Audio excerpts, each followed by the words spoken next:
Exam में भी हम इंस्ट्रक्शन ध्यान से नहीं पढ़ते और कुछ नंबर्स जो हमारे हाथ में थे उसे भी छोड़कर आ जाते हैं। नमस्ते विद्यार्थियों, आज के वीडियो में हम इस कविता पर पूछे गए प्रश्नों के उत्तर लिखने का प्रयास करेंगे।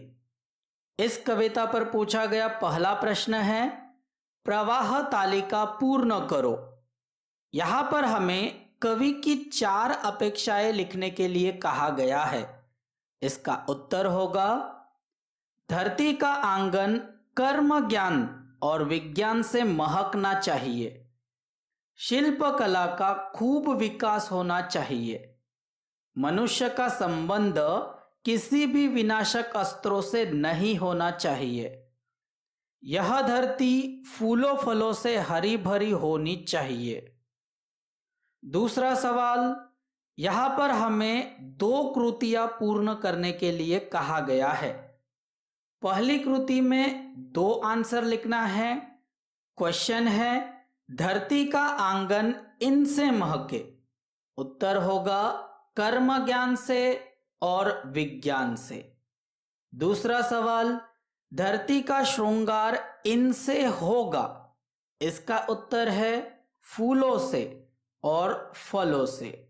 यहां पर हमें उत्तर लिखने के लिए कहा गया है। इसमें पहला सवाल है, मेधा की ऊंचाई नापेगा। इसका उत्तर प्रतिभा का पैमाना। दूसरा सवाल, हम सब मिलकर करें। उत्तर होगा वसुधा के जयगान की अर्चना। नेक्स्ट क्वेश्चन है, कृति करो। मानव अंतरिक्ष यान से यहां पहुंचा है। इसके लिए भी हमें 2 उत्तर लिखना है और उत्तर होगा चंद्रलोक और मंगल ग्रह। नेक्स्ट क्वेश्चन है, निम्नलिखित शब्दों के समानार्थी शब्द लिखो तथा उनका वाक्यों में प्रयोग करो। दी गई इंस्ट्रक्शन को ध्यान से पढ़ो। यहां पर हमें एक क्वेश्चन का 2 आंसर लिखने के लिए कहा गया है। एग्जाम में भी हम इंस्ट्रक्शन ध्यान से नहीं पढ़ते और कुछ नंबर्स जो हमारे हाथ में थे उसे भी छोड़कर आ जाते हैं। पहली इंस्ट्रक्शन, दिए गए शब्द के लिए हमें समानार्थी शब्द लिखना है और जो आंसर आएगा उसका वाक्य मतलब सेंटेंस भी बनाना है। जैसे शरीर का समानार्थी शब्द है तन।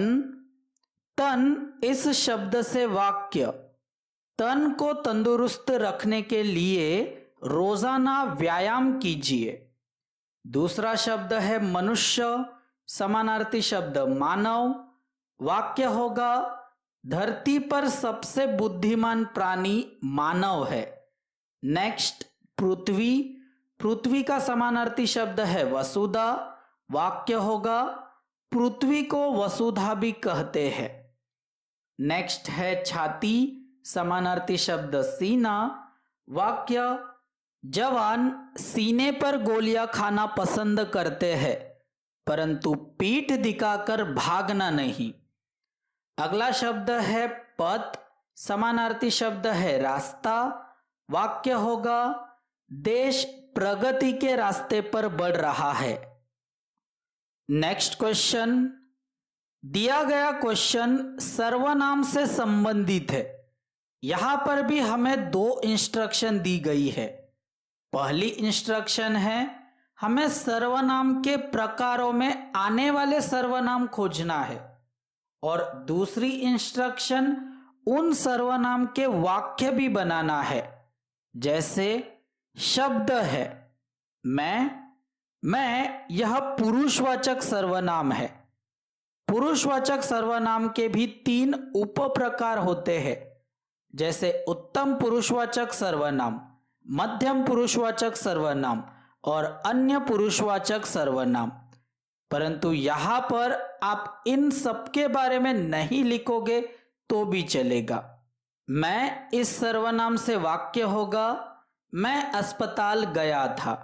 दूसरा शब्द है वह, सर्वनाम का प्रकार निश्चयवाचक सर्वनाम और वाक्य वह मेरा भाई है।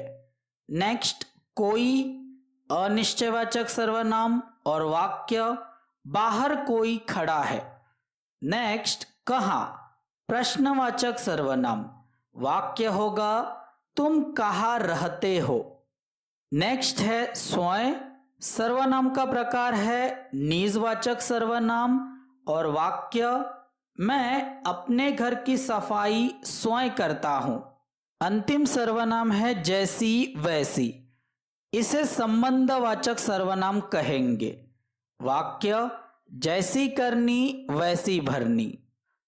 क्वेश्चन है, विश्व शांति की मांग सर्वाधिक प्रासंगिक है। प्रासंगिक का अर्थ होगा सार्थक या उचित, मतलब विश्व में शांति होनी चाहिए, दो देश आपस में लड़ने नहीं चाहिए, इसीलिए लोग विश्व शांति की मांग करते हैं। आपको क्या लगता है, क्या विश्व में शांति होनी चाहिए? अगर उत्तर हाँ है तो क्यों होनी चाहिए? अगर उत्तर ना है तो विश्व में शांति क्यों नहीं होनी चाहिए? इस पर आपको आपके विचार लिखने हैं। उदाहरण के लिए एक उत्तर है, विश्व शांति की मांग सर्वाधिक प्रासंगिक है।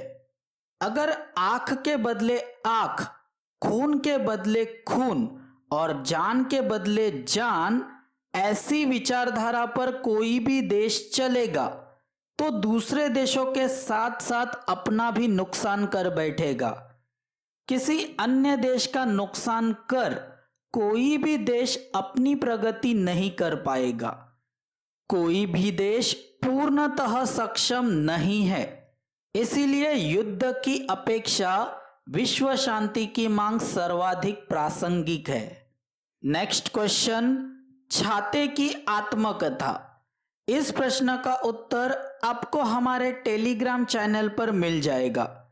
टेलीग्राम चैनल की लिंक इस वीडियो की डिस्क्रिप्शन में दी गई है। यहाँ तक वीडियो देखने के लिए धन्यवाद।